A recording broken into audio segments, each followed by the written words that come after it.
Every business needs to start paying attention to this. If you look at it and you try to look at it at 30,000 feet, basically we have proven now with empirical data and millions of touches that focusing on relationship and literally treating people in a certain way that you happen to do business with, sure, or you happen to work with, or they work for you, yields results, real fiscal results. Doesn't matter what they do. What we help people do right now in real estate, in financial advisory, in corporate, B2B, a bit, in employee happiness, it is industry agnostic completely. As every industry is becoming more and more commoditized, this way of doing business is going to be more and more effective. In fact, I was just watching something the other day that Gary Vee said this. He's like, in the next 10 years, doing business the way our grandparents' generation did it, with real heart, caring for people, focusing on relationship first, is going to win.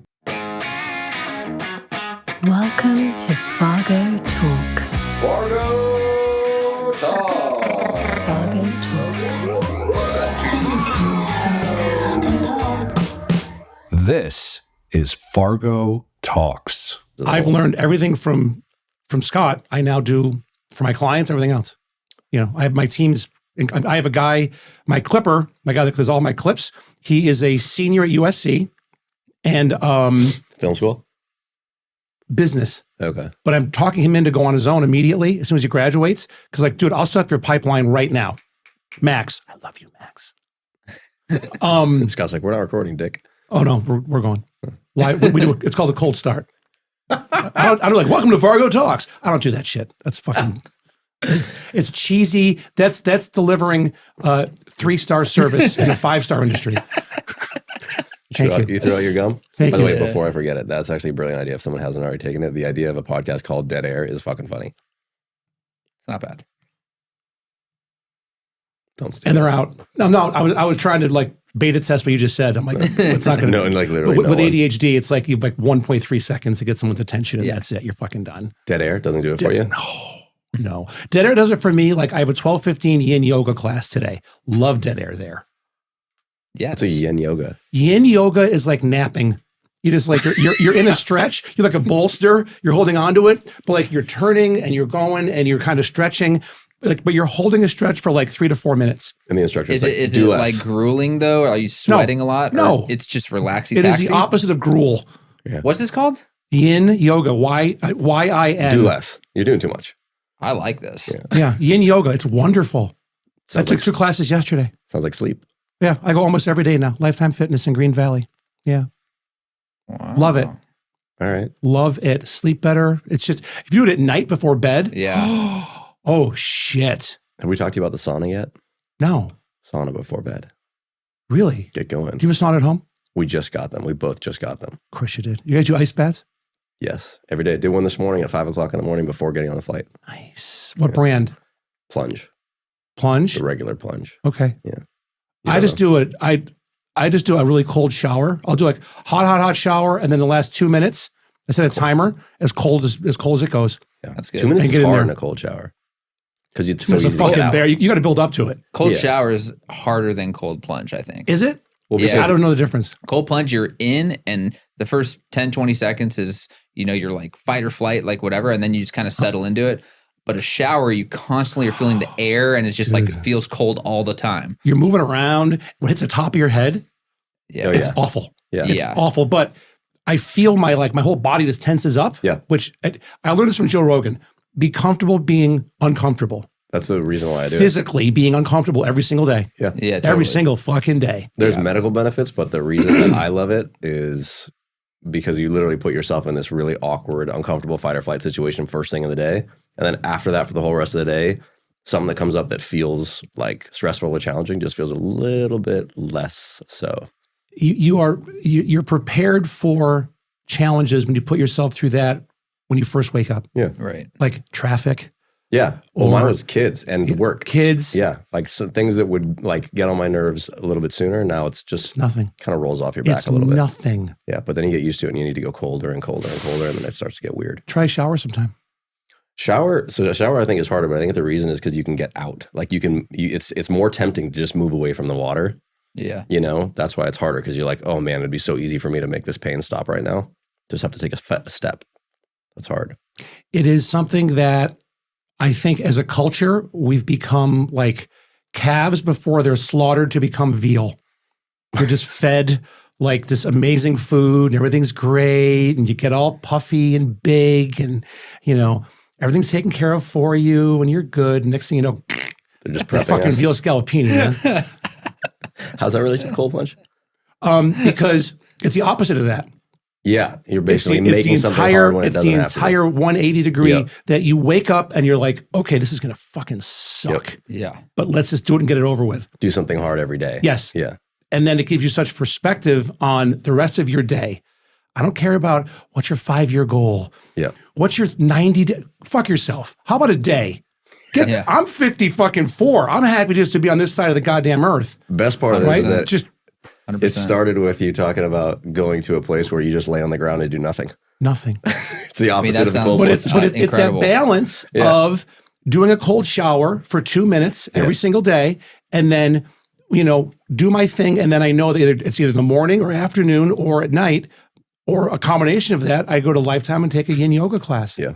And they're great. It's like cold plunge leading into meditation, which Yeah. we both do. And it's Love that balance of getting rid of everything. Yeah. Like I don't even wear my freaking little Apple. Like no electronics Yeah. at all. And I'm Mr. fucking digital. But for yoga, no, Yeah. namaste, baby. I'm just right right. there. You're almost there right I'm here. right Final there. Shavasana. Dude, I Love that one. That's fucking, the I best. Shavasana is just just like Yeah, that's Yeah. just the lay I down. snore. And I wake myself up because I'm snoring. That's how I'm picturing yin. Is that That's not? yin. Yeah, you just lay Very down. close. Yeah. There's people towards the end during Shavasana, you hear them falling asleep. Happy Yeah. baby. Did Happy Baby last night. Happy baby's the best. Love Happy Baby. Love me a Happy Baby. 6'3", 230. I'll Happy Baby the fuck out of myself. It's the best pose. I love it. So getting back to the whole business part of what I've been doing here is I'm taking a lesson from your guys' playbook is I don't talk about that I have a advisory firm. I don't talk about it at all. But this is the top of my funnel. I'm open about it. Yeah. That because I walk the walk in what I do and the data, and I'm at 1.5 to 2 million people a month are watching this show in clips or long form, mostly clips, because that's digestible. Most people are not going to watch an entire podcast unless you're Rogan. Or I watch All In. Watch those guys? No. I've never watched it. Or listen to it. But I've listened to it, yeah. All In podcast. I'm sorry, I meant listen to it. All In podcast is the #1 business and technology podcast on the planet. Yeah. These are 4 guys that are ridiculously successful in different facets of life, but they all play poker. And that's how they became best friends. Oh, I thought you were saying they play poker while they're doing the thing. That'd be kind of Yeah. And they all fuck you money. Like all of them have fuck you money. So there's no sponsors. They just do their own thing. And they can really say whatever they want to. No Well, agenda. And it's cool that you were doing all this before you even started the firm. So it's like this was Correct. the base Yeah, of exactly. it, Leading by example. Yeah. And I had no intention of going on my own until Fidelity fired me. And I'm like, okay, what am I going to do? And I had some money. My mom passed away. I had some money from that. So I'm good for 2 or 3 years. Yeah. But I was like, I love this. Yeah. And I'm good at it. Like I know You're great at it. well, You're great thank at you. it. I Yeah. don't know about And that, but I'm good at It's it. harder than hell. You make it look easy, but we've tried it a bunch of times. It's Well, Jeff, my friend, it's something that you got to keep, like anything else, you got to keep doing it. Got to keep doing it. It's the hardest part. You start a cold plunge, you're there for maybe 30 seconds the first time, and your balls go, turtle head in. they still do that. Well, They sure do. That's just, hey, half Scotch Irish, fucking cry me a river. I know all about it. So, but it took me about 8 months of filming 4 to 6 episodes a month, 8 months to find my voice. Don't worry about monetizing. I still am like, if I make money from this, great. But it's being able to have a comfortable conversation with somebody. It's like the worst thing ever is going on like that bad first date where you just have nothing to talk about. Mm-hmm. And here, I see if someone wants to come on, I look to see have they already been on other podcasts? What are they posting? What videos are they posting? I want to see their voice. I want to hear their voice. Yep. And from that, I know if we're a good fit or not. And some people, we're a fit. Other ones, I politely decline.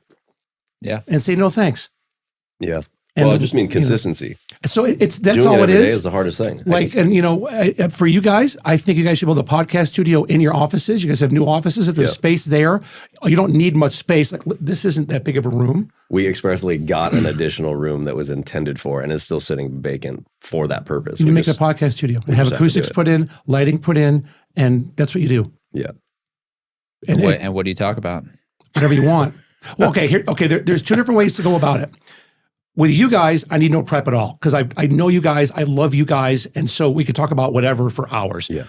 Other people I don't know very well, my clipper Max will go through, here's inside baseball, is he'll go through and look at anything that person's done that's gone viral and or anything that person's talked about online already that's interesting and give me talking points.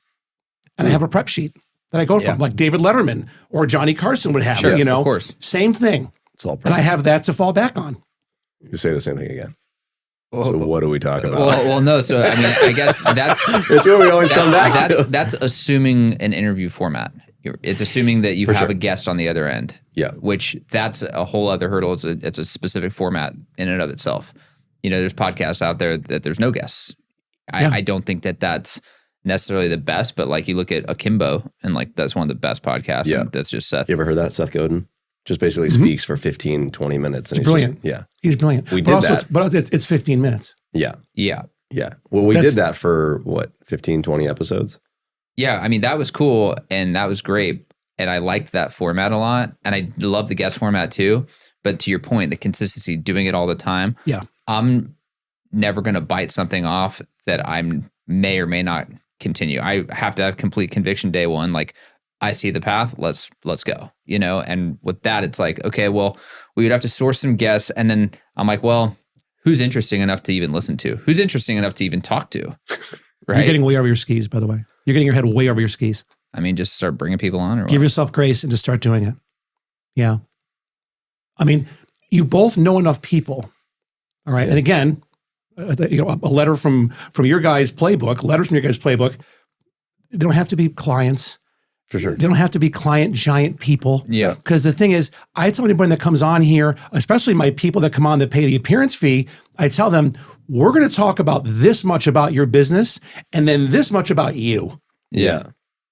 Your life experiences. Are you, do you have a partner, a spouse, kids? Yeah. What? Talk to me about when you got kicked in the balls before, literally and figuratively. What happened? How'd you recover from that? And people will be drawn to that. You'll be tagged on whatever I put out, and they're going to want to know more about you. And then if you're smart, you have your branding at the top of your Instagram page or YouTube or Facebook or TikTok. Yeah. And that's it, or LinkedIn. And that's it. That's how it's done. You don't go into you don't give someone a fucking wedding gift with a goddamn, Jeff Fargo Realty on a fucking Cutco knife and a goddamn Tiffany platter. Nope. Jay O'Brien. Yeah. Right? One of the best lines ever. And I think did you give that to him or did you come up with it? I think he gave me the wedding one. Oh, the wedding one. Yeah. That was We gave you. a wedding gift. Yeah. Because I want to give credit where credit's due because you guys, It's all one brain, really. thank you because He's thinking for me right now. The way you guys I'll just have the open it up. symbiotic relationship you guys have is fantastic. Yeah. It's so cool. And it was prevalent when I asked you, and I knew I was going to get it. I knew it because I know you motherfuckers. When I asked help with my website, what should I do here? I knew your answer, and I was waiting for your answer. Really? And you know my answer is going to be concise. Yeah. Because don't use 7 words when 4 will do. And if 4 will do, use maybe 27. Yeah. Yeah.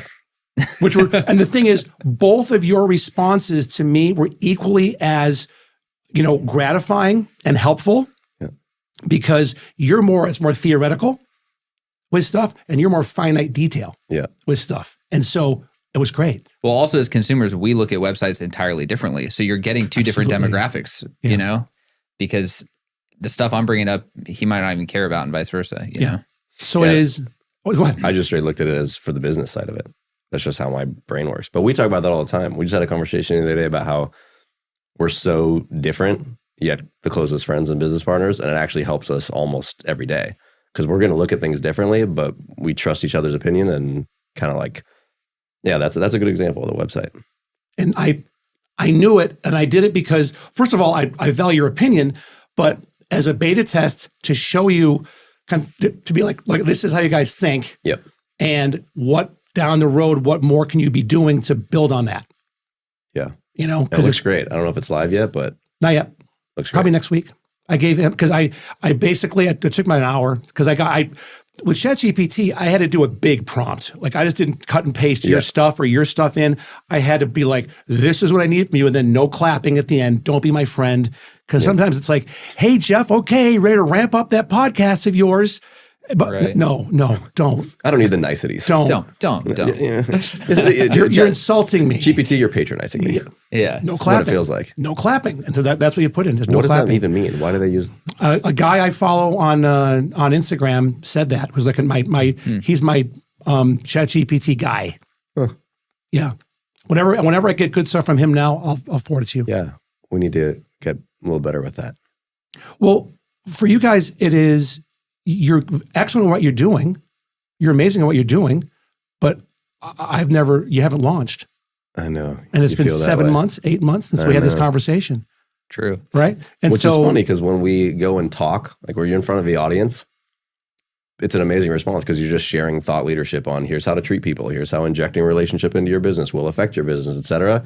Everybody gets all jacked up. They go off and hopefully do something, whether it's with us or not.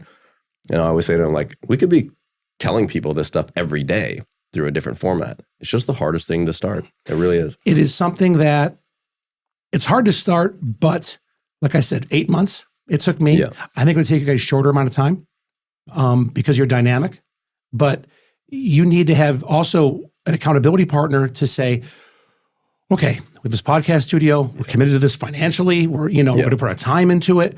We're going to carve out this amount of time. And we're going to come in there and just start having conversations. And I would start, what I did was with this, I started a Google Doc and I made a list of everybody I'd like to go out for drinks with. Yeah. So it was people. You started with guests. Okay. I started with guests, and because Fidelity was paying for it. Like I was paying for all the editing and all that, but Fidelity paid for Level 9 Studios for me. They were great. Julie Cimarelli was phenomenal, my boss. And I made a list of 99% realtors who I loved.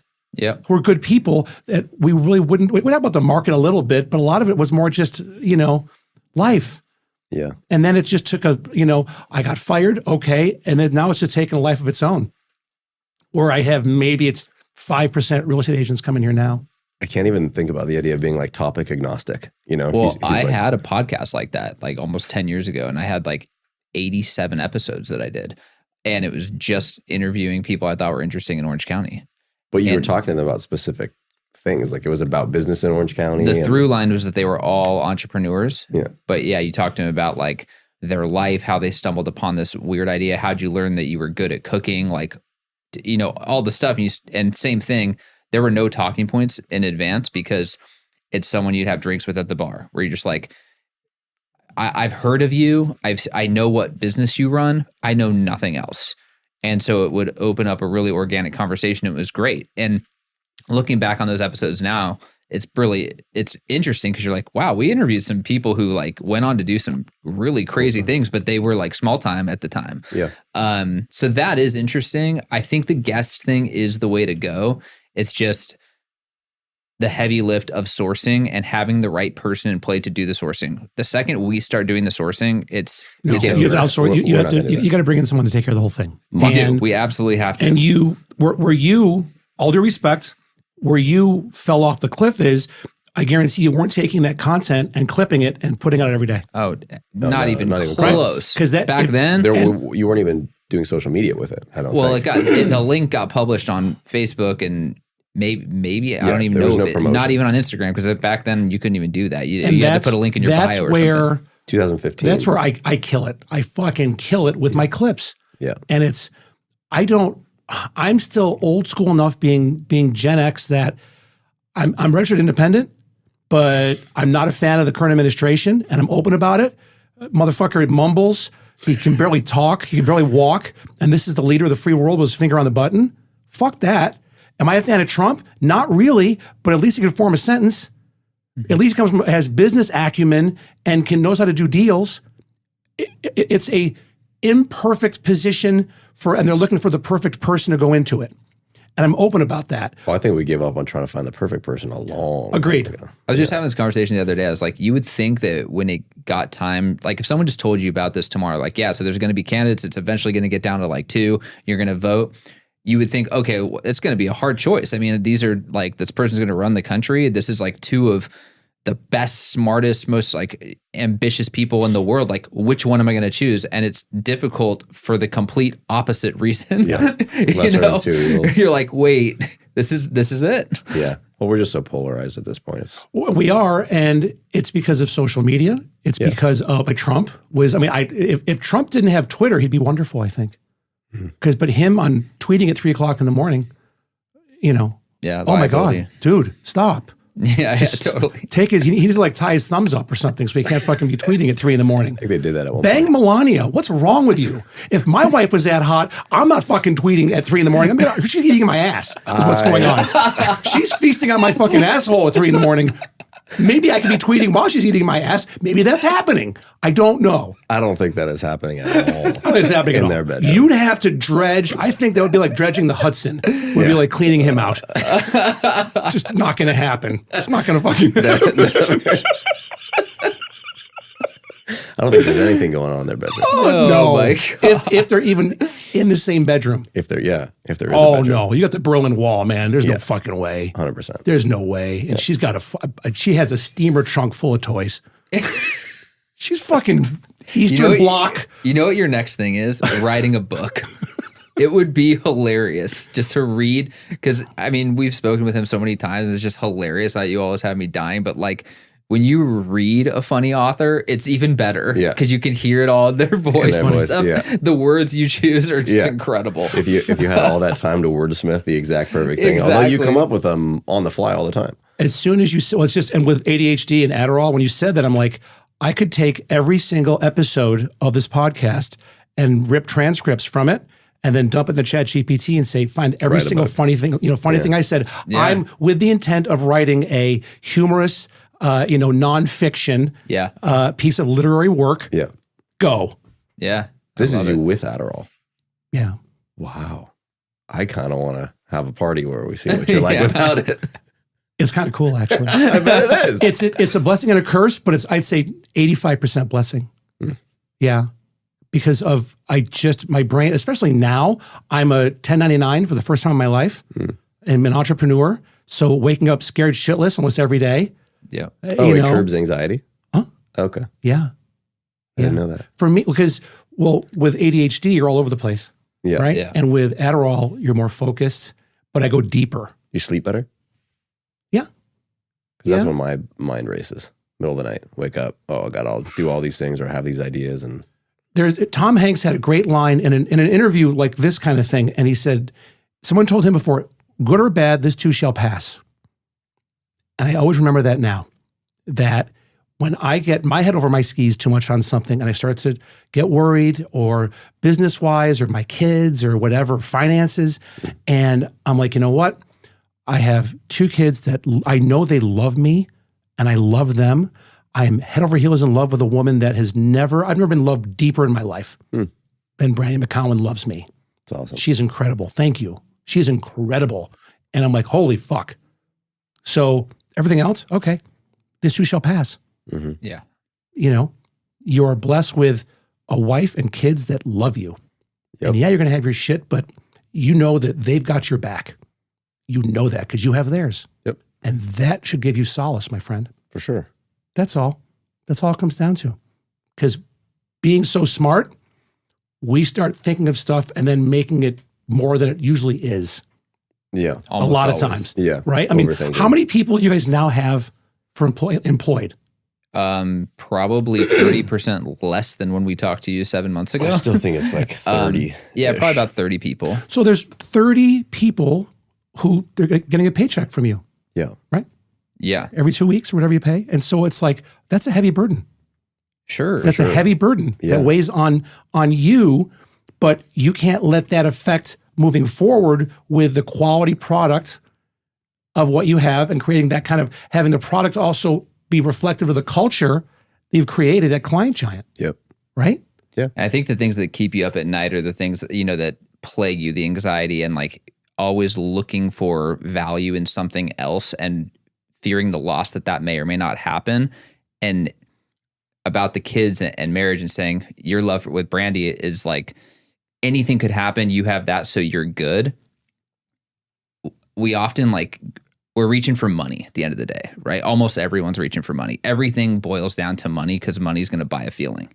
But the reality is, if I told you today, okay, what's your number? $1 billion, $5 billion, you can have it. Here's the $5 billion, but you can't have your kids.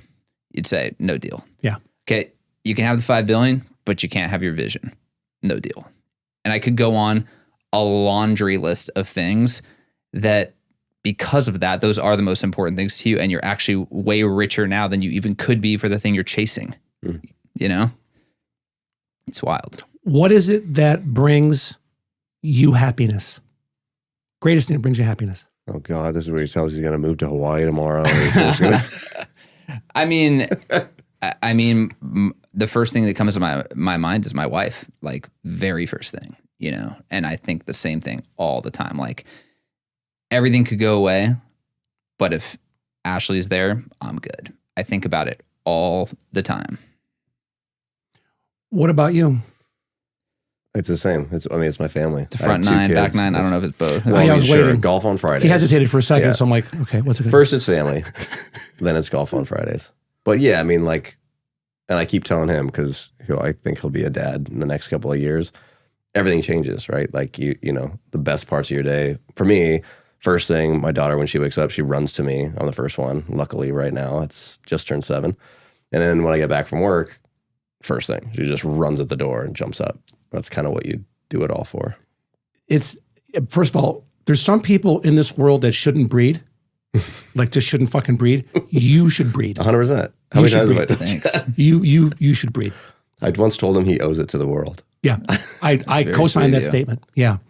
You should. It's something that, because if you don't have a core base to draw from, I'm saying you don't, you do. But when you have another life that you created and that you watched, like and I'm great friends with my ex. Becky and I are great friends. For St. Patty's Day, she came over and we had dinner with the kids together. That's I amazing. had corned beef and we had corned beef and cabbage, and so the kids could see that we have a healthy relationship. Even though we're not together anymore, romantically, I don't love her, but everything else, I'm in love with her forever, of course. Yeah, of course, yeah. But to have kids is a whole nother thing. And when you see that kid, like we'll say, like mom pooped you out, as we still have the running joke with Jack and Alex. That's and how you I'm say they got here? yeah. That's good. Oh, yeah. Until they ask differently. Yeah, well, sure. Yeah. And so why not? Hey, why not? And so, but we say that, and to say, even though mom pooped you out, I was right there. I was the first one to give you a bath. I was the first one to hold you, to kiss you, everything. And we love you so much. That's more important than the fact that we didn't get along or make it as a married couple. Yeah. Anybody who, if you divorce and you have kids and you're an asshole to your ex, you're a fucking shitty person. You're a shitty parent because you're being selfish because you are putting yourself ahead of the feelings of your children. Yep. You're responsible for another human being. That comes first, full stop. Yeah. And the huge responsibility to not speak bad about their. Never. Yeah. And Becky, we've had our blow-ups with stuff. Never tell my kids. Well, they don't need to hear that drama. Sure. Right. They don't have stuff they're dealing with. You know, they're 8 and 14. They got enough stuff. And my daughter's 14. That's wild. Wow. How long ago did we meet you? 6 years 6 ago. or 7 years? Is it 6? I think 6 Your years life was ago. so different thinking about Mormon. it. You were Mormon. You were married. You were Mormon. I had a couple tattoos from before, but not a sleeve. We had no idea. Do you remember that? We went to we Carvery. We sent him. Oh yeah, we sent him to dinner. Yeah. On like a scavenger hunt date night, and realized you didn't drink alcohol. Was it Rachel's kitchen? Esther's kitchen in Arts District. Yeah. And then supposed to be to a beer bar across the street, and then none of it all worked out. Yeah, but yeah, I mean, 6 years ago, almost exactly. And we still didn't know. And then we went to Carvery. What's the place called? Oh no, we went to Cleaver. But that was like a couple years later, I think. Okay. But I still remember you not getting wine and being like, okay. Jeff doesn't really trust people that don't drink alcohol. That's what it was. We knew something was up your sleeve. I thought I was Mormon, which makes me better than everyone else. Yeah, and so I was just judgy. Well, I mean, That's all. we felt it. Yeah, you have the secret underwear. Just kidding. That makes you extra cool. You know, with intent.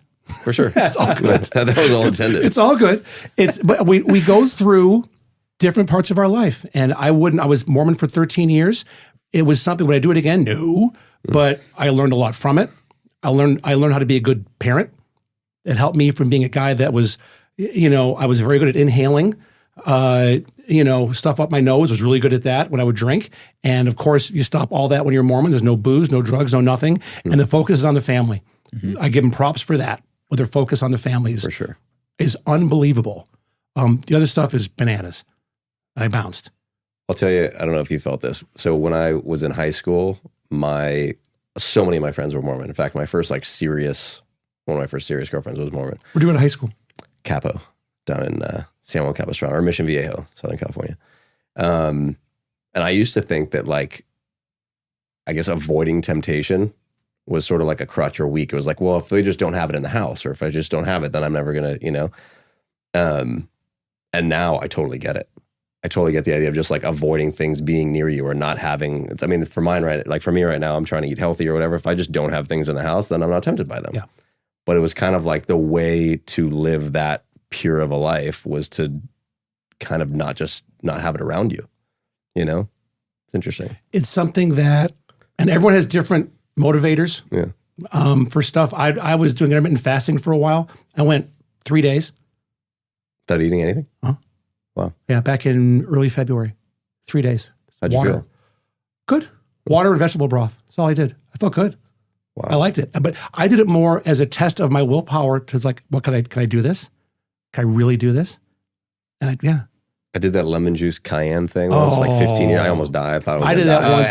Ash almost died too. I think I sharded like 415 times. Yeah. It cleans you out. I had to throw underwear out. Like it was bad. Like my old Navy boxer briefs fucking done. Yeah. That cleans you out. Yeah. I was at the hospital for a friend's kid's birth on day 4, and I had to be there for hours and hours and hours. And I thought I just needed to be admitted. Like I was falling apart. Whoever came up with that idea is fucking retarded. But at least you're getting calories. Like what you're doing, there's no calories if you're just eating broth. Yeah, vegetable broth. Right. Well, at least you're getting, because it's maple syrup. Bone broth. There was maple syrup and lemon in the one that I did. So at least you're getting some calories. I did that years ago. Like I said, I sharded way more than I want to fucking bring up. Oh my God. I couldn't imagine doing anything like that. It Don't. sounds wild. Just don't do it. It's never going to happen. You've done intermittent, but never for the full day. Intermittent fasting is skipping breakfast. Yeah. And It's true. It's true. It's so true. I did that for probably 4 or 5 years, and I was so used to it. But I don't do it anymore because I was like protein deficient. Yeah. Because now he eats within 5 minutes of waking up. Yeah. That's all right. Protein. Let's talk business for a second. Let's talk client shine. I'm in. How many times have you wanted to quit, Jay? That is impossible to keep track of, Jeff. Comes up. Were you all really ever the were like, time. not seriously though? You think about it all the time. It's funny you asked that question because last summer you were there. I don't know if you were there for this, but Tom Ferry did his summit thing in Dallas. And it was one of the first days he spoke, and it was just a big chart, like a big graph, a timeline with peaks and valleys. And he's pointing to every single time he like begged his wife, Kathy, to let him quit. Or it was the 20 years of his timeline building up his career. It was called like the 22 years of quitting or Yeah. something like that. And he walks you through where his mindset was each time. And it was honestly one of the most refreshing things I've ever seen, because anyone who's successful, it's helpful when you can empathize with them and they're humanized and whatever. And that just resonated because there's so many people out there that you said you wake up every day as an entrepreneur scared to death. Like, there is no safety net. There is no anything. And the bigger you grow, the more vulnerable you become. And so you think about it all the time, but no, not in a way where I've seriously been like, Jeff, I'm going to quit the business or something like that. But you're always running the exercise, right? I mean, you think about a lot of things in your life that you don't actually think you'd ever pull the trigger on, but like quitting is definitely something that you're always thinking about it in some way. What were some of the times that you wanted to quit? I really don't know that in this I've ever wanted to quit, but there's times where it gets really, really hard. So just for people that don't know, to like a little bit of backstory, we've been around for 6 years. For the first 3.5, 4, we were like, I always say we were Forrest Gumping our way. but we were just growing. We were doubling, tripling, quadrupling year over year. In 2022, basically rates started to climb through the roof, and we were almost entirely in real estate. And that was the first time that it was like, oh, wow.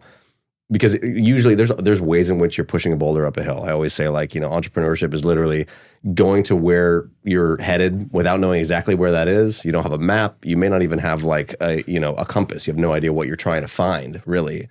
But at a certain point, it started to become like, well, now we're really pushing a boulder up a hill, because this, like, nothing's easy, of course. Starting that, anything is hard, but we started to get like a lot of headwinds, right?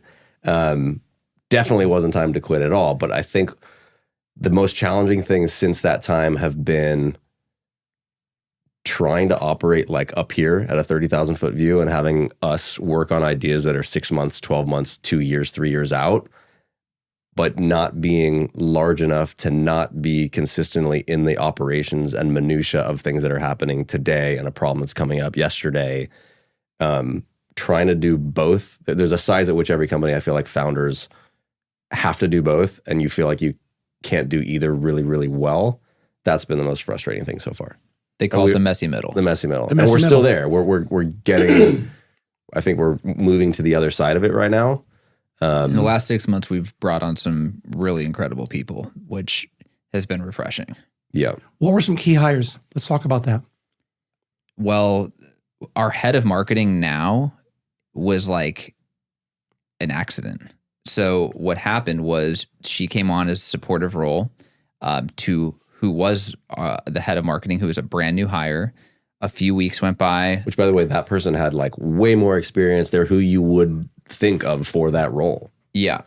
But that person that we had hired for the head of marketing role, a few weeks go by, maybe 2 months. I don't even remember how long it was. But she was offered to work in some sort of capacity that had to do with her father. She had a tie, like an emotional tie and a personal family tie to another opportunity. Yeah, in the medical field. So she moved, and we had just committed more money than we've ever committed to personnel, to new marketing initiatives, ad spend, all this stuff based on her judgment, right? And then she goes, oh yeah, and then like my number 2 over here that I also asked you to hire, she could probably run the whole show, so maybe like she can do it. Well, at that point, we were already very impressed with her. And what do you say when you hire people, you're guessing, and when you fire people, you know? Yeah. And from most of our hires, we are guessing for a long time, especially the higher up they are, the longer you're guessing, right? Because you're like, okay, are they getting their bearings? At what point am I going to see some effect? With this particular individual, we saw her effect right away. And for us, we're very empowering of people that work for us. We're like, you know what? I mean, selfishly, I don't want to go find someone else, right? So if I can give you the at bat and you can knock it out of the park, fine, and if you don't, then we'll figure it out. But this would actually be easier for us if you can actually rise to the occasion, right? And she did. And she's crushing it. And she is incredible. She's one of the best employees we have ever had in 6 years. Hands down. For sure. One of our OKRs for this year, we hadn't done it before. We do things together, but with the whole company, our objectives, our key results for 2024. One of them is develop the West Wing, which is, tell me you know the West Wing. Yeah. Okay. My favorite show of all time. Jay loves the show. They were just like, there was just a relationship with all those people where the smartest people in the world, if you give this person something, you ask them for something, it's going to get done and it's going to be impeccable. And so we've been on the hunt to create the West Wing, and she's one of the few people that I think. She's a cabinet member. She's 100% a cabinet member. She might be Josh Lyman. There you go. If anybody knows. Big props. Yeah. Billy Madsen? Yeah, no, that's not the best role, but sure. That's a great role. Oh, yeah, and what's interesting about that too is ethics. What's interesting about that one is, I think historically, when we're going to fill an important role, we've gone with somebody that has, kind of like we did this time, and somebody who's had 10 or 15 years of experience doing this, and they've done it a million times, and they know how to. And here it's somebody where it's like, okay, well, that's a level that I've not had yet, and we're basically giving them more responsibility than they've had in the past, and seeing them like rise to it and actually crush it and be super hungry and go after it. I think that's kind of taught us things in how to potentially hire for other important roles too. Is it something that, like, if you could do it all over again, how would you do it differently? Well, what does that mean? Knowing what I know now, if I could go back and hire Just her. the number 2 as the number 1, hands down, without question, that would be that's an easy decision. And I'm a person that would say, I don't know that she would. I think everything kind of happens for a reason. So I don't know that she would have taken on the responsibility with the gusto that she did when she had shoes to fill. So there's more motivating circumstances were in place. Yeah, I mean, it could have been that she sort of saw, it could have been that she sort of saw the table being set by somebody else who she respected, and then now she's got to go and make that thing run. I don't know if she was starting from zero, if it would have been the same way. So there's a thing I call it the fuck you conversation, and you guys have it several times. Like you could say, fuck you, I'm not going to do this. Is she... You mean to each other? Yeah. Oh, great, yeah. Is she confident enough and allowed to have that type of conversation with either of you? Not like with that type of flair, but if she disagrees with something that you're coming up with, they should, no, fuck you, we're going to do it this way because this is what I think. Everybody, you are absolutely not hired here to listen to what we say. If we knew what to do in this role, you wouldn't be here, right? Or we just have someone that's taking orders. You're here because you know this better than we do. Tell us we're wrong every time we're wrong. Tell us you think we might be wrong, even if it's just an inkling. We're going to make you prove it. But yeah, no, we preach that and practice it. Ever hear of Total Quality Management, TQM? Mm-hmm. Is a guy named W. Edwards Deming, and it was back in like the 60s or 70s, and he took it from Japan, and it basically is a business model. Like I learned about it because I'm from Rochester, New York, from upstate New York and Canandaigua. Kodak did it, where it doesn't matter if you're a C-suite executive or a janitor. You have say in what's going on, and you're heard. TQM, Total Quality Management, and it's it's a concept now that other people, and you guys already have it. You're already doing it, where every single person, in the building has a say, and knows who to go to if they see that something's off or something can be better. Love it. Like that's, and most people I think just don't do that. They just don't do it because of ego and how much they're getting paid, and they feel like they can't be vulnerable to say, I don't know something, because you're paying, you're getting paid $500,000 a year, whatever. It's like, no, if anything, you should be more vulnerable. For sure. Then. Yeah. And your door should be open even more to people. Yeah. And you have systems in place to take care of all the nitty gritty shit. Your door should be open all the fucking time. Yeah. I think not everybody can talk at once, but everybody needs a path to be able to voice their perspective and to be heard, for sure. Again, it's great for them. It's also very great for us because, again, just take it back to like a purely selfish perspective. You bring people on and you give them the reins, which they want because they don't want to be micromanaged and they want to be empowered. But you also want it because otherwise you're stuck in every little thing. And if people are asking for approval or waiting for direction, which is even worse, it's like, well, what's the point of even hiring you? That's the worst. If they're waiting for direction, they're like an untethered sail out. Sorry, you're not a good fit. We're trying to see our way out of as many conversations as humanly possible. Yeah. Amen. Yeah. So, okay. We got to talk to him about 10X at some point. No, different one. Although we did, that's actually a funny podcast conversation. We interviewed Grant 10X, Cardone. Is easier the than health 2X? guy? No, it's Ben Hardy for Dan Sullivan. Dan Sullivan's like a big entrepreneur coach, probably the most prolific entrepreneur coach of the last 50 years. He's been doing it. Coached like, I want to say 10,000 high-level entrepreneurs over the course of time. And the whole concept is most business owners, operators are trying to 2X, we say is actually extreme, but basically 2X over the course of several years. Basically find incremental growth, which means grow from where you have been. I see historically, here's what we've been. So using what we know of this, we could probably do this, right? But their argument is if you completely change the way that you're thinking and say, well, if I wanted to get 10 times larger, the number is so ridiculous from this moment that it doesn't even make sense to start from where you've been. You start from what would it look like to be 10 times this size and how would I get there? And the answer to those things really look nothing like what you've been doing every day. And they're basically saying, throw out 80+% of what you do every day. Throw it out. Don't do it. Maybe someone else should be doing it. Maybe nobody else should be doing it. But if you can fill your whole time with that 20%, that's something that has the opportunity to 10X your business, that's all you should be spending time on. So it's literally don't be taking, like, my calendar was open every day. Like, I was booked out for 8 weeks after a speaking engagement in Miami. And I'm like, what the hell am I doing? All my time is taken up on things that aren't whatever could be 10x.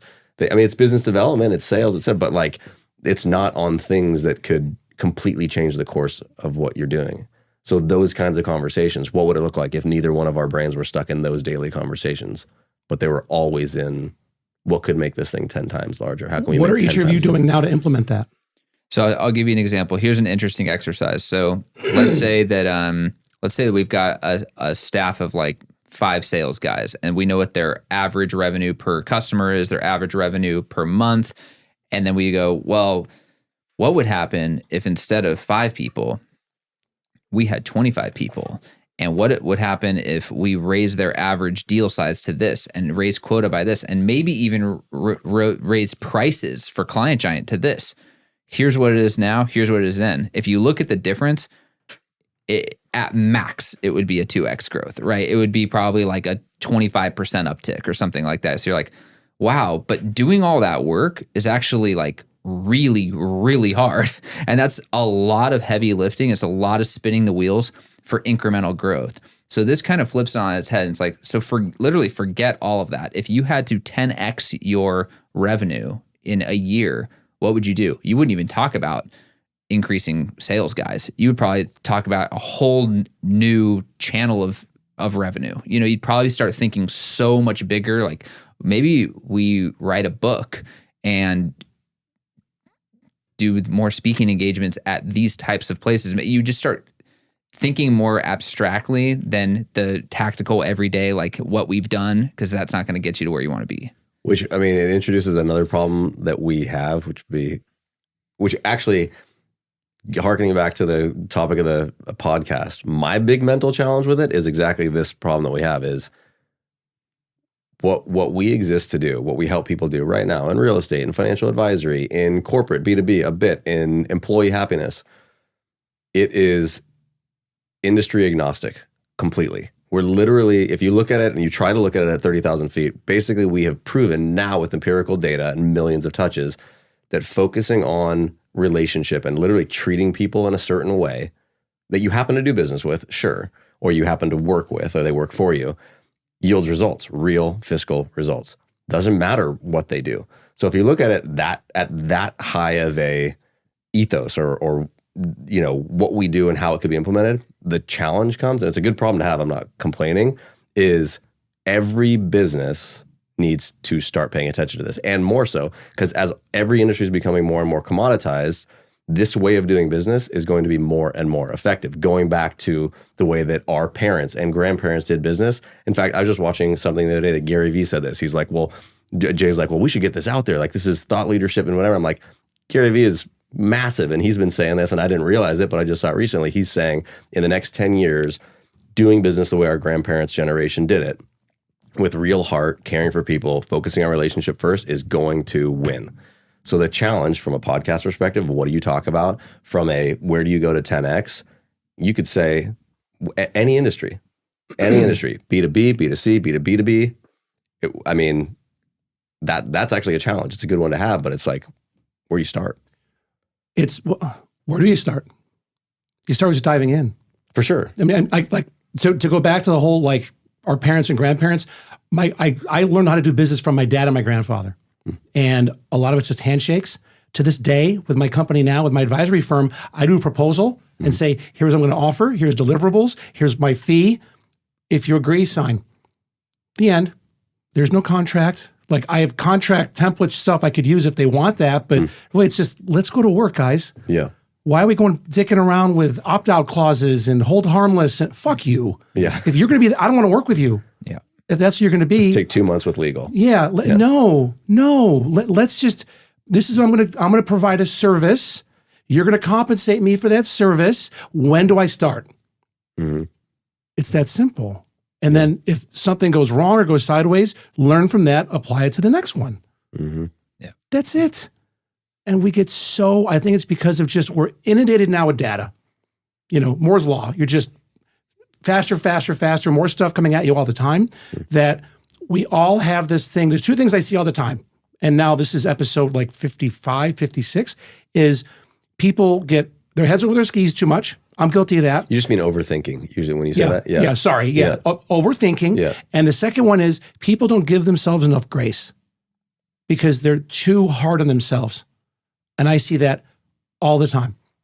Rarely do I say I'm sorry because everyone says it all the fucking, it's like saying sorry is like everyone that texts and says LOL all the time. I don't fucking LOL. Fuck you, LOL. I don't LOL. I want to go back and find LOLs in our text message. They're in there. I've literally never typed it in my life. He's ever. I'll throw an LOL. But it's something that people, I see it all the time, and I tell my kids, don't tell me you're sorry. Like if Jack screwed something up at the house this weekend, and I talked to him about it, but I didn't get mad. I would say, I'm not mad at you, but blah, blah, blah, blah, blah. And he says, I'm sorry. Well, honey, no need to be sorry. Just don't do it again. Just be more mindful. That's all. To give them the confidence, because you think when you say you're sorry, it's the get out of jail free card. Oh, I'm sorry. Right. Fuck you. I don't care if you're sorry. Yep. You should Eat a bag of dicks. I don't care if you're fucking sorry. to your son. You should just say apology. Apology not accepted. Apology not accepted. Yeah. So it's just it is something that in talking with people now, it's one of the biggest things I see. That's a big one, is people don't give themselves grace. It's okay. It's okay to be imperfect. Own that. But don't be sorry about it. It's you. That's who you are. Yeah. It's okay. I get that. Actually is kind of like the being able to say I don't know. Very similar. It's that vulnerability. Yeah. And I mean, you guys are in the employee happiness, client happiness business, if not the number one company doing it. And to be able to show people that, like, you guys should be doing in the, in your quarterly things, one of them should be something about giving them a little passage about grace, and give yourself grace. It's okay. It's okay not to be okay. Yeah. It's fine. No one's gonna be perfect. All the fucking people you see online, most of them are airbrushing and photoshopping their fucking pictures, and girls tapering their waists in, and all the horse shit. It's all bullshit. And I love social media, but I know what it is. Yeah. By platform now, I know what I can get away with and what I could post by platform. And I know what's more sincere and what's not. Yeah. And to be that lighthouse of just, this is who we are. And this is what we stand by. Yeah. And you guys have always been that way. I mean, you were that way at Inman years ago, when you talked. I was like, the fuck is this guy? Your gripe is that nobody knows it. We haven't told. No one knows it. Yeah. I don't know who you are.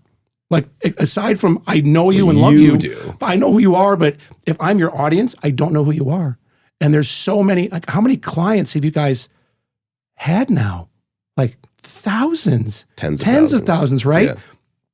Run some type of a contest where people put in a testimonial video.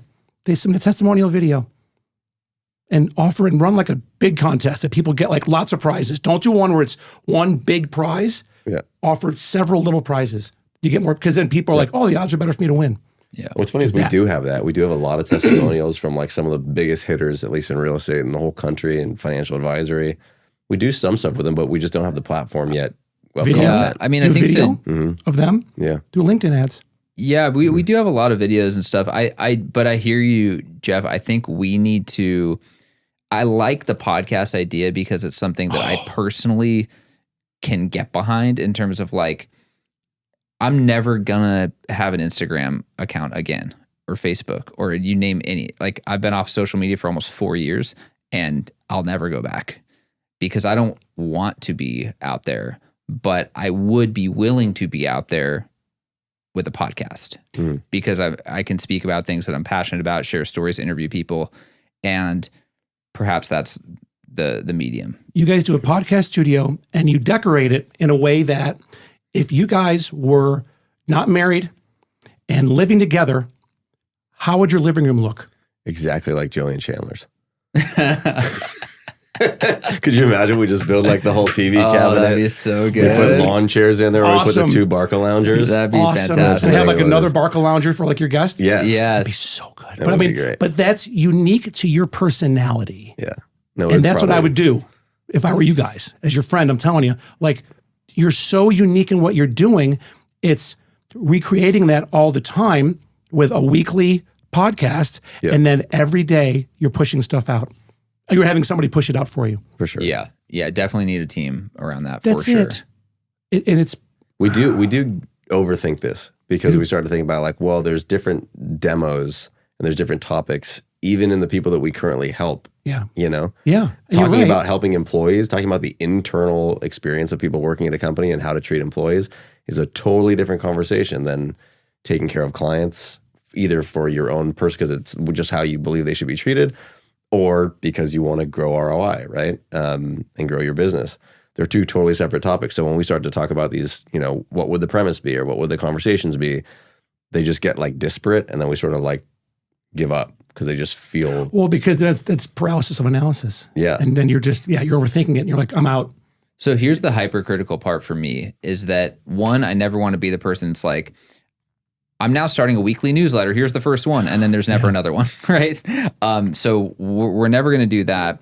But I played in bands all growing up, my whole life, punk bands, metal bands, all that stuff. And for me, my barometer was always like, even if we wrote a great song or played a great show, it was, would I listen to this as a fan? And that was a no up until the very last band I was ever in. And so when I think about the podcast stuff, I'm always thinking, would I listen to this? Or am I bored just talking about it?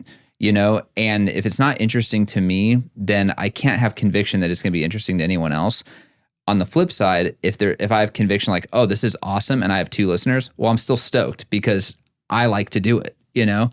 And that's really what I'm trying to find. And I mean, the interviewing like this it is a great format so long as we had someone doing the sourcing, and even if we gave a list of like, hey, go try and find these people because I want to talk to these people, that's about as much involvement as I would want to have. And then we're behind the mics, you know, and that I would do repeatedly for a very long time because I do find enjoyment in that. So maybe that's it. Do you have any footage of you being in your bands, like pictures or videos or anything like that? Get that to me, because my clipper will now put that in as what you just said. He'll weave that in. Finally go from 2 monthly listeners to like 10, and 2 are from Yourself. 2 different computers of mine. just drop it. Champagne Boulevard. You can find it on Spotify, Apple Music. I don't even know if it's Apple Music. Dude, we'll pimp it out. It's and I had a guy on. Now we're good friends, Brandon Bowski, who is an entrepreneur, ultra high net worth guy at like 31, 32, and I brought you guys up. And he's a guy that has started and taken off and does extremely well. And I said, I have friends of mine that could be 100x more successful than they are right now, but they are so focused on what they're doing in a certain growth mode, but there's other growth modes they could be focused on. And I've said, I'll come down for free. I'll pay my own way. Yeah, and by the way, I'll come down for the day. You're going to meet the superstar that we've been talking about. Yeah. I'd love that. And I'd love to just let me walk around, let me talk to people, talk to her, and then give me a whiteboard with 4 different colored dry erase markers. That's all I need in about 45 minutes. And I'll wireframe out everything I need to do, and I'll leave. Done. The end. Well, no, we're going to take you to dinner too. Yeah. Oh, You all right, can't- fine. Yeah, you can't pay In a your late own flight way. because I'll drink. But I'm thinking like for your podcast, like have drinks, have different scotches or bourbons or whatever you guys like to drink. Like like you want people to come on. It doesn't matter their background. By the way, it's not an episode. Don't look at it that way. It's a conversation. Yeah. You're having conversations with people, and it's like you're going out for a drink with a friend. And it's someone that you guys enjoy being with, or you've done research on that person, or your person has, your marketing girls looked at it and go, you got to talk to this girl. She's super cool. And it doesn't matter if she rescues dogs, like get them on, because it is eventually going to be a mirror back to your culture and who you are. And you're in person only, right? Correct. Yeah. So there's no zooming in or anything like that. Oh, so it was funny. I did an episode yesterday with some people, and they asked me that question, and I said, no. And he said, and he's big. And he said, well, what if it's like a superstar? And I said, I would do it if they had the same or better production quality as I do here. On their end. And I'm here and I'm looking at a monitor right there and we're talking, but not like looking up someone's nose from a MacBook Pro. Yeah. No. You know, the cloudy, shitty optic. No. Yeah. Fuck you. That's not my brand. Yeah. I rarely now even will go on. There's some podcasts I've gone on that will Zoom, and I'm Zooming like from my office, but no, usually no. Let's like, if it's something I believe in as much, I'll fly to them. Cause you can't replicate this, Right. man. You just can't. That's more of a punt to me, is to get someone to call in or Zoom it. No. Yeah. And I know everyone Zooms now because of COVID. Fuck off. Agreed. Fuck off. This is where it's at. Yeah. Agreed. And that's just old school Jeff. I'd much rather fly somewhere and hop on a pod with somebody. Yeah. And do it that way. But I think what you guys at the precipice of is to lean in even more to 10x what you want to do. Lean in more to, these are people I want to have a conversation with, and make separate lists. Yeah. Don't confer. Don't just start a little Google Doc or whatever on your own. And just, you're not techie, so cocktail napkin. Or like that grid paper. I picture like with a grid, that grid paper with like perfect penmanship. It's a Notes app. Notes app. Notes is great. And so it's, but to, graph paper. and Graph have that list of people to say, this is somebody I want to have a conversation with, and go from there. Yeah. And you'll learn when someone talks, don't talk over them. Let them speak. That was a big one for me, because you're always like, or if someone's talking, you're not listening to them. You're thinking about what to say in response back already, to slow down and be in the moment. Have you intentionally avoided talking to your audience about how to do the thing? Because now you've got the business, right? So now you've got an agency that's going to help people do this. A lot of these things, teach them how to do it. But I feel like you're not actually outwardly teaching anybody or telling people. Have you avoided that? I haven't avoided it. It's just been not the right time. And now I'm talking about it more in episodes when there's a time to introduce it, but I never pimp myself out. Well, I don't even mean pimp yourself out. I mean, just giving them, because like right now I'm thinking. I mean, just giving free advice. Well, what I'm thinking is, like you said, is would I listen to this conversation that we're having about, well, like, that's very honest. Like, hey, we already have an audience. We have a platform. We've got tens of thousands of people who they are in our platform, but we are, I don't say paralyzed, but like, we just don't know what to talk about. You know how many entrepreneurs or how many people are in that same situation that are just probably like, how the hell, what do I talk about? It's the same you thing. mean just talking about not knowing what to talk about? Talk about not knowing what to, it's literally fucking Seinfeld, right? Like, we're literally, but I mean, this is silly. So I was telling him I found a book last night in the middle of the night. Again, it was an early flight. It was a guy, and I bought the book, so I'll get it in a couple of days. And he's talking about, it was like a 10-minute blip on the book that he's written, is talking about how to actually start the process of working with an executive assistant.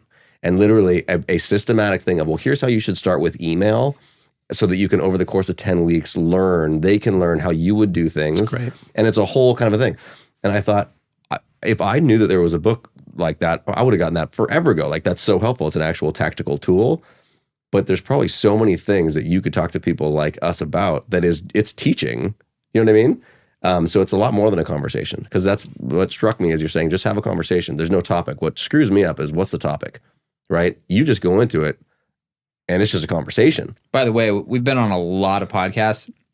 Not one has ever started like that. 100%. It's not, nice. Yeah. There's no topic. There's no agenda. It's just a conversation. It flows where it flows. But were you to ever systematically or try to give conversation, like, this is, to me, super helpful for a lot of people. And there's a bunch of stuff that you know a shit ton about now that you could steer a conversation in that direction that gives people, super helpful information. I would do that. Yeah. Yeah. I mean, for me, it's, I want to give. And you don't want it to feel like it's too on the nose with what your business exactly is. Right. Yeah. Like my thing with, first of all, having you guys on is just because I love you guys and believe in what you're doing, would have you on no matter what. But also, it's for nothing that this conversation generates 8 to 10 to 12 super good clips that your marketing girl could blast out. Yeah. So here's what's wild, is you probably don't even realize is so cool about what you're doing. You've started and you're creating your content from the polar opposite of what I would say the problem that almost everyone has when they want to start creating content. So I used to tell people, because I was a mentor for a bunch of founders, right, in Southern California. And when we talk about content marketing, now this is 10 years ago, but the beginnings of content marketing, my definition of content marketing was always give yourself permission to make the story bigger. right? So if content to you is, well, we have a service that helps people take care of their clients and, develop relationships, to improve their business and grow referrals and repeat business. That story is this big. If the story is inject human relationship and honest care into everything you do in your life, that's this big, right? And usually people start, and our problem is, well, you start with, well, how do we create a conversation or create content that will point people back to what we do subliminally or subtly or whatever. You started with the literally 180 degrees from that. You're like, I don't even want anybody to know. I'm not even doing anything to make money. So let's just have a conversation, and the chips fall where they may. That's wild. And it's become top of the funnel for me. It's so freeing because you're literally not even, there's no goal. No, none. I just have the conversation and let the chips fall where they may. That's it.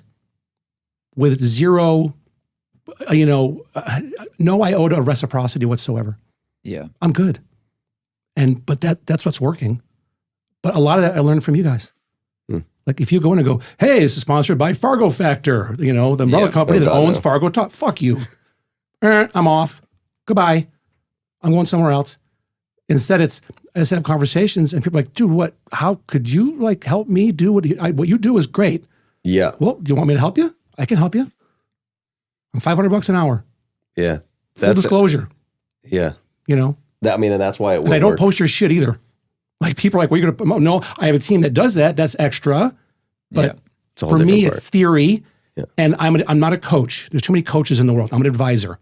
Yeah. And here's my track record of what I've done with doing this. Mm-hmm. And selling knives with my dad at 10 years old. He was knife man and I was knife boy. And there's pictures somewhere my dad has. I could open up a belly song butterfly knife at 10 years old. That's awesome. Yeah, at flea markets and gun shows all around Pennsylvania, New York, and Ohio we'd go to.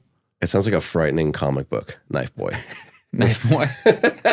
Oh, I had the bull haircut with a red shirt that was way too tight with man boobs and the felt black lettering that said Knife Boy on it. Fucking It's like traumatic. Ross's Science Boy Yeah. comic. Hey, we should make a Knife Boy comic. just You should traumatic. honestly make a Knife Boy comic and use that as promotion. If I had fucking money, I would. But we'll see. But it's just, we get so caught up in shit and other people and chasing money and everything else. It's like, you know what? When you have a core of people that we all need something, someone or something for validation. For me, it's my kids and Brandy. That's it. I'm good. I can go work at fucking Costco and check people in and be the happiest goddamn person ever. Yeah. Jay wants to be a line cook. Line cook and construction worker. That's all. Nothing wrong with that. That's all I'm after. Nothing in wrong with this that. life. But it is taking what you're doing and in a very sincere, transparent, original way, getting it out to as many people as possible, as often as you can. That's it. Say it again. Taking whatever unique, special thing you have and getting it out to as many people as you can, as often as possible. Yeah. That's it. But it's got to be very sincere and very transparent, and you have to be very open with who you are and be vulnerable. I love a guy, Jeff Jackson. He's a representative out of North Carolina in Congress. Best TikTok guy out there, because he's just like, hey, I screwed up. This is what happened. Blah, blah, blah, blah, blah. And he's just it's like a fireside chat. It's his content. It's wonderful. And I have a client now who's in politics, and I tell that person all the time, this is who you need to be. And that person is now looking at that content. So it's just, you don't have to get on and say, hey, I'm Jeff Fargo with Fargo Realty. Fuck you. It's, who is this guy? What he's saying is super cool. Oh, he's tagged on this reel. Who is he? And then the branding is there already. That's it. That's why when I always get back to you guys, it's half busting your balls, but it's being serious. I don't know who you are because I'm not seeing your stuff. I'm not seeing your content. Yeah. And that could just be the algorithms, but I'm connected with you guys I think on LinkedIn, but definitely on Instagram. Yeah. But there's no TikTok, there's no Facebook. At least I don't see it. And I should be your target audience. For my Rolodex, I should be your target audience. Yeah. That's true. Right? And so it's that type of stuff that you guys should be doing. We'll come back 2 on cents. a year from today, and we can see how successful we've been in implementing something we commit to. Our secret sauce was always we take care of your clients on your behalf, and we're a ghost in the process. But then we manage to just be a ghost all the time. It's a self-fulfilling prophecy. Right? That's what's going on. But for you guys, it's like replicate this conversation and deploy this type of content in little digestible, pieces, clips, 30, 60 seconds. And that goes out all the time to people on LinkedIn. With or without guests. Either. Doesn't matter. We do it just us and have guests from time to time. I think there's, we get, again, it probably is overthinking, but we think of multiple formats that would work. Overthinking. Yeah. Just, I would say get a guest in the beginning because you guys already did the YouTube guys and you didn't think it worked. I think you could have worked just to keep doing it. Well, no. So the first time we did the same thing that Seth Godin did. We each would write and then read. I watched them. 17 minutes of these things. And then at the end, we would take questions and we would both, which was actually what we said, the easiest and most fun part. Taking the questions at the end and having those conversations. I liked doing those. It just was a heavy lift. Yeah. That's all. And it doesn't become a heavy lift when you have to enjoy doing it. So create the atmosphere that you go into it with, this is going to be awesome. Yeah. I like doing this. If not, then you don't do it. Yeah. Then go be a line cook. I mean, that's the He's dream. trying. Fucking IHOP's hiring, baby. Just, you kill it. He's trying. That's post-exit. We were saying for a format that we would do it like on the golf course with a guest. I was like, that would be so sick. Just everyone's got an earpiece or something. Well, or you said, make it like 19th hole, essentially. We have somebody out, we play a round of golf with them, we just kind of shoot the shit, whatever, and then come back and talk location afterwards. stuff, that's what I want to do that. I tried to do it with did a $10 million house in West Hollywood Hills. I made the mistake of hiring a podcast company in Hollywood that was fucking terrible. And they fucked up the whole thing. Oh, man. But I have a luxury, they're with Christie's. They're great. Kirby Gillian. I love her. And we're in this house, had different team members come on, did this whole thing for like 2 hours, but the footage was terrible. But I was like, I remember being a kid watching Wheel of Fortune, and Pat and Vanna go to Disney World, and Mickey's turning the letters. That's cool. Yeah. Right? It's not just a canned studio. Right. And I would do a balance of location stuff, say like the golf course, your country club, you could let you in, whatever, and your studio, and do both. Yeah. To keep it like, what are they going to do? What's the next episode going to be? Where are we going to be at? They could be things we do from time to time. It doesn't have to be like one single thing. No, just keep it. Again, don't do it for your audience. Do it for you. I'm here because of me. I'm here because I love doing this. Yeah. And I've gotten pretty good at it, but I love this. I love this. But it works because you're consistently giving your audience something that's valuable to them. If it wasn't valuable to them, you might love doing it, but it's not going to grow. Yours is growing because it's providing value. Well, I found my voice. I think I have a decent head on my shoulders about just knowledge of a myriad of different shit. My dad taught me at a very young age, you should walk into a cocktail party of 100 people, all have different jobs, all different backgrounds, and be able to have a 5-minute conversation with each one of them. So I always I'm a sponge around people. Yeah. Especially about stuff I don't know about. Plus, you want to have a conversation with each of those 100 people. Absolutely. Yeah. I love it. Chit chat. My kids would call it chit chat. And back when I was married to Becky, I would say, fuck you kids, chit chat paid for get the pool remodeled. Yeah. Like that Pebble Tech and the lights that go from the app. Yeah, that's from chit chat. Chit chat paid for the pool remodel. Chit chat paid for the goddamn pool remodel. Yeah. So it's just, again, it's not for everybody. It's not for everybody. And now everyone's got a podcast. But most of them are going to fail because they're trying to do it because they're trying to monetize, or it's an ego play. Or I'm like, I'm just doing this because it's fun. Yeah. But I mean, it has to be helpful and interesting and entertaining, right? Because it would be fun, but it wouldn't grow. You guys are helpful and entertaining and interesting. Yeah, I think that I get stifled because, like you said, it has to be something that feels like you'd watch because it has value. If you were doing this and you didn't think it had value, or the numbers were proving that it didn't have value, you wouldn't continue doing it. Correct. Right? So how can we provide the most value? And for me, it's like now our business, everything is so data driven that it's like, it's not guesswork anymore. It was 6 years ago. It's easy to do now. We know what's going to create an impact with the recipient. We know what's going to create an impact with an employee. We know what's going to keep people there longer. We know all these things. So we're not guessing anymore. It's like, so I think now when we make decisions or try new things, it's a little bit hard for me to not be like, to do something where we're like, we don't know for sure that that's going to be impactful and people are going to get a ton of value out of it. We have to guess. You have faith, man. Just have faith to do it and to take that leap and then keep doing it, keep doing it, keep doing it, keep doing it. Yeah. And you're going to have, sometimes you're going to strike out. You got some fucking home runs. You're going to have some bunt singles. Doesn't matter. Yeah. You just keep doing it and refine it, refine it, refine it. I'm going to fly Scott out to set up our lights and our sound stuff. And That could be, he got flown out to Twitter headquarters last summer and did a thing with Elon Musk. okay. So Scott, we don't have Twitter's budget or Elon Musk's budget, but he works with, there's a big podcaster he works with that landed Elon Musk as an interview, as a conversation. And so they flew Scott out. And we'll take you golfing, Scott. Well, the thing is, it's a charity podcast. Oh yeah. So yeah, it's a 501c3. It's all going to a It's really fine. good cause. This is all going to stop clubbing baby seals. Yeah, exactly. That's all. With a Louisville Slugger. Going to no clapping. My God. Gentlemen, thank you for coming on. Thanks for having us, man. This has been fun. Yeah, It's good to see you face to face. We really will come back. Can we commit to that? Yeah. Well, no, not coming back. I'm saying commit She's like, to. fuck yourself. I'm not saying to coming back. Of course, we'll come back anytime with Jeff. I'm saying once we commit to launching, as he says, or once we commit to letting him, But we're specifically talking about a podcast. Yeah, I always call it just content, but sure, podcast. I think that at some point, maybe this could be an accountability structure. Is we have to, within 1 year, after 1 year, come back on Fargo Talks and talk to you about how it's going. Dude, I take a baby aspirin because of you guys.